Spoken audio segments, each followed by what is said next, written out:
बच्चों, जय श्री कृष्णा। आज हम बोर्ड परीक्षा का एक महत्वपूर्ण प्रश्न पासे के द्वारा प्रश्न को हल करना ये सीखेंगे। इसमें ये प्रश्न जो है दो जगह पूछा जाता है। जो पहले से 10वीं तक का प्रश्न होता है वो 1 अंक का होता है और 16वें से 25वें प्रश्न तक 3 अंक का होता है। दोनों जगह प्रश्न आ सकता है। अगर इसका छोटा हिस्सा पूछा जाएगा तो 1 अंक में होगा और विस्तार से पूछा जाएगा तो 3 अंक में होगा। अब आज हम पासी के प्रश्न को हल कर रहे हैं और इस पासी के प्रश्न में एक पासे के परिणाम कितने होते हैं। पासे के 6 साइडें होती है, जो उसके प्रत्येक साइड में 1 अंक लिखा होता है। अब आपके सामने हम देखते हैं पासा बना हुआ है। पासे की 6 साइडें होती है। माचिस की डिब्बी देख सकते हैं अपन, या किसी लकड़ी का गट्टा वो देख सकते हैं। उसकी 6 साइडें होती है, प्रत्येक साइड में 1 अंक लिखा होता है। हमने अधिकतर इसी साइडें लूडो के चित्र में देखी होगी। तो 1, 2, 3, 4, 5 और 6 अंक अलग अलग साइड में छपे हुए हैं। इस प्रकार का प्रश्न पासे का आएगा। अगर एक पासे को एक बार फेंकेंगे तो उसका एक परिणाम आता है।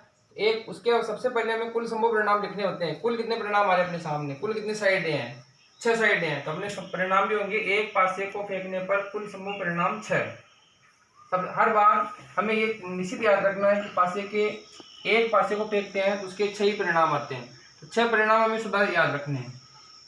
जब भी एक पासे का प्रश्न आएगा हमें बटा में 6 लिखना है।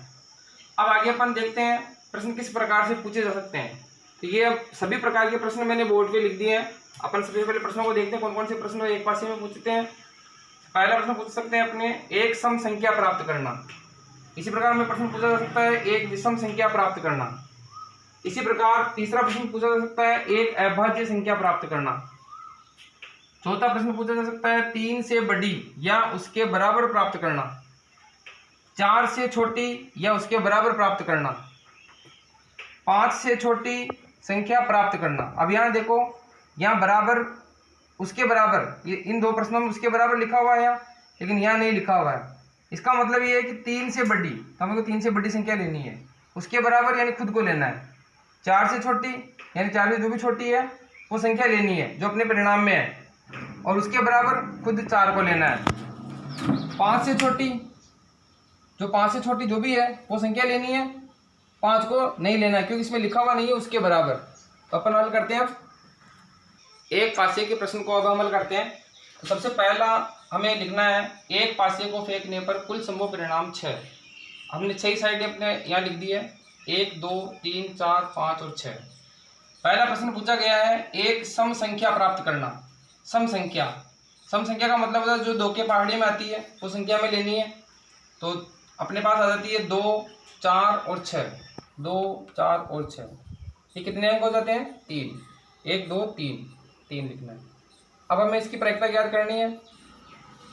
तो प्रायिकता का सूत्र होता है अनुकूल परिणाम बटा कुल संभव परिणाम। अनुकूल परिणाम बटा कुल संभव परिणाम।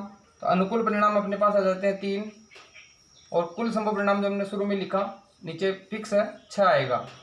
दोनों एक ही पहाड़े से जा रहे हैं, 3 एकम 3, 3 दू 6, तो अपना उत्तर आ जाता है 1/2। इसी प्रकार में विषम संख्या देखेंगे। विषम संख्या होती है जो 2 के पहाड़े में नहीं आती है। 1, 3 और 5। 1, 3, 5, यहाँ पर भी हमें 3 संख्या प्राप्त होती है, 1, 2, 3। इसकी अपन प्रायिकता लिखेंगे। यहाँ सूत्र हमने एक बार लिख दिया ऊपर, तो उसी के अनुसार अनुकूल परिणाम बटा कुल संभव परिणाम। अनुकूल परिणाम अपने पास 3 और कुल संभव परिणाम 6। इसका उत्तर भी होता है 1/2। इसी प्रकार तीसरा प्रश्न अपने पास आता है एक अभाज्य संख्या। अभाज्य संख्या किसे कहते हैं? अभाज्य संख्या का मतलब होता है जो खुद के स्वयं के पहाड़े में आती हो, दूसरे के पहाड़े में नहीं आती हो। तो 1 को छोड़कर जो भी संख्या है जो स्वयं के पहाड़े में आती है वो है 2, 3 और 5। अपने पास अंक हो जाते हैं 3। तो प्रायिकता हो जाती है 3/6, यानी 3 एकम 3, 3 दू 6, 1/2। इसी प्रकार 3 से बड़ी या उसके बराबर, 3 से बड़ी 3 से बड़ी का मतलब 4 और 5 और 6, उसके बराबर यानी 3। तो अपने पास अंक हो जाते हैं 4। तो इसकी प्रायिकता हो जाती है 4/6। दोनों 2 के पहाड़े में आते हैं, 2 दूनी 4, 2 तिया 6। अपना उत्तर हो जाता है 2/3। इसी प्रकार 4 से छोटी 1, 2, 3 और उसके बराबर यानी स्वयं 4, यहाँ पर भी परिणाम हमें प्राप्त होते हैं 1, 2, 3, 4। इसकी प्रायिकता होती है 4/6। इसका उत्तर भी होगा 2/3। ये इसका उत्तर। अब अपने अगला प्रश्न है 5 से छोटी 1, 2, 3, 4।